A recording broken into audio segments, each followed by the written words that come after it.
ZEE5 ಇರುವಾಗ ನೀವು ನಿಮ್ಮ ನೆಚ್ಚಿನ ಶೋಗಳನ್ನ ಎಂದಿಗೂ ಮಿಸ್ ಮಾಡಿಕೊಳ್ಳುವುದಿಲ್ಲ. ಅದು ಸಂಪೂರ್ಣ ಉಚಿತವಾಗಿ. ಹಣೆಯಲ್ಲಿ ಕಿಚ್ಚಿಟ್ಕೊಂಡು ಓಡಾಡೋ ನನಗೆ ಹೊಟ್ಟೆ ಕಿಚ್ಚ ಶಿವಪ್ರಸಾದ್. ಇಸವಿ 2024 ಆಗಿದೆ. ತಂತ್ರಜ್ಞಾನ ಮುಂದುವರೆದಿದೆ.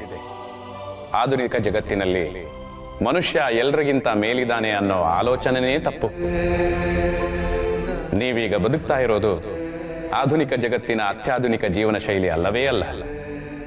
ನಿಮ್ಮಲ್ಲಿರೋ ತಂತ್ರಜ್ಞಾನ ಆಧುನಿಕವಲ್ಲ, ನಿಮ್ಮಲ್ಲಿರೋ ಜ್ಞಾನ ಆಧುನಿಕವಲ್ಲ. ಎಲ್ಲವೂ ಹಿಂದೆಯೇ ಉಳಿದಿದೆ. ಈಗಲೂ ನಿಮ್ಮ ತಲೆಮಾರು ತೆವಳುತ್ತಲೇ ಸಾಕ್ತಾ ಇದೆ. ಏನ್ ಭಗವಂತ ಹೀಗೆ ಹೇಳ್ತಾ ಇದೆಯಾ? ಮನುಷ್ಯ ಏನೆಲ್ಲ ಕಂಡುಹಿಡಿದಿದ್ದಾನೆ.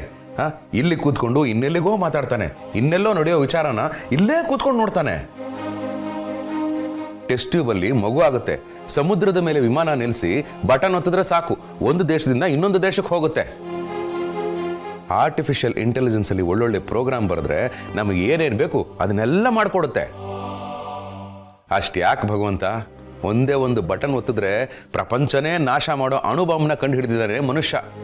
ಅಂಥದ್ರಲ್ಲಿ ತಿಳ್ಕೊಂಡು ಸಾಕ್ತಾ ಇದೆ ಅಂತ ಹೇಳ್ತಾ ಇದೆಯಲ್ಲ ಭಗವಂತ. ಒಂದೊಂದಾಗೆ ಉತ್ತರ ಕೊಡ್ಲಾ ಅಥವಾ ಒಂದೇ ಸಲ ಉತ್ತರ ಕೊಡ್ಲಾ? ಇಲ್ಲೇ ಕೂತ್ಕೊಂಡು ಇನ್ನೆಲ್ಗೋ ಮಾತಾಡೋದು ನಿಮಗ್ ಹೊಸ್ತಿರ್ಬೋದು. ಆದ್ರೆ ನಿಮ್ಮ ಪೂರ್ವಿಕರು ಇದನ್ನ ಟೆಲಿಪತಿ ಅನ್ನೋ ಹೆಸರಲ್ಲಿ ಆಗ್ಲೇ ಬಳಸ್ತಾ ಇದ್ದ ವಿದ್ಯೆ ಅದು. ಇನ್ನು ಇನ್ನೆಲ್ಲೋ ನಡೆಯೋ ವಿಚಾರಗಳನ್ನ ಇಲ್ಲಿ ಕೂತ್ಕೊಂಡು ನೋಡೋದ್ರ ಬಗ್ಗೆ ಹೇಳಿದ್ಯಲ್ಲ. ಕುರುಕ್ಷೇತ್ರ ಯುದ್ಧದಲ್ಲಿ ನಡೆಯೋ ಎಲ್ಲಾ ವಿಚಾರಗಳನ್ನ ನೇರ ಪ್ರಸಾರದಲ್ಲಿ ಸಂಜಯ ಧೃತರಾಷ್ಟ್ರನಿಗೆ ತಿಳಿಸ್ತಾ ಇದ್ದ ವಿದ್ಯೆ ಅದು.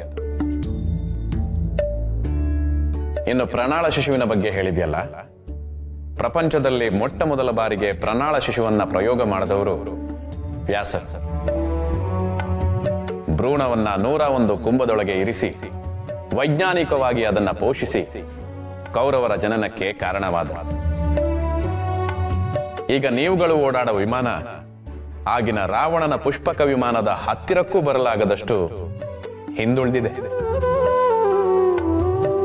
ಕೃತಕ ಬುದ್ಧಿ ಮತ್ತೆ ಆರ್ಟಿಫಿಷಿಯಲ್ ಇಂಟೆಲಿಜೆನ್ಸ್ ಅಂತ ನೀವು ಕರೆಯೋ ಎಷ್ಟೋ ವಿಚಾರಗಳು ಆಗಲೇ ಲಭ್ಯ ಇದ್ದು ಜನಸಾಮಾನ್ಯರು ಬಳಸ್ತಾ ಇದ್ದ ಕಾಲ ಅದು.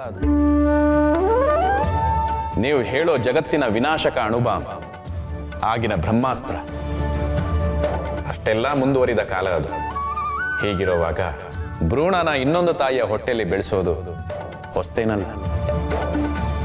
ಕಾಲಕ್ಕನುಗುಣವಾಗಿ ನೀತಿಯ ಚೌಕಟ್ಟಿನಲ್ಲಿ ನ್ಯಾಯಯುತವಾಗಿ ಧರ್ಮದ ಹಾದಿಯಲ್ಲಿ ಪರಸ್ಪರ ಒಪ್ಪಿಗೆಯಿಂದ ಯಾವುದೇ ಅನ್ಯಾಯವಿಲ್ಲದೆ ಅದು ನಡೆದರೆ ತಪ್ಪಿಲ್ಲ. ಆದರೆ ಅದು ಸ್ವಾರ್ಥಕ್ಕಾಗಲಿ, ಹಣಕ್ಕಾಗಲಿ, ಮದಕ್ಕಾಗಲಿ, ಅಹಂಕಾರಕ್ಕಾಗಲಿ ಆಗಕೂಡದು. ಏನೇ ಆಗಲಿ, ಇಲ್ಲಿ ಯಾರು ಹೆರುತ್ತಾರೆ ಅನ್ನೋದಕ್ಕಿಂತ ಹೆತ್ತ ಕರುಳು, ಕೈ ಹಿಡಿದು ತಿದ್ದೋ ಬೆರಳು ಇವೆರಡೇ ಶ್ರೇಷ್ಠ.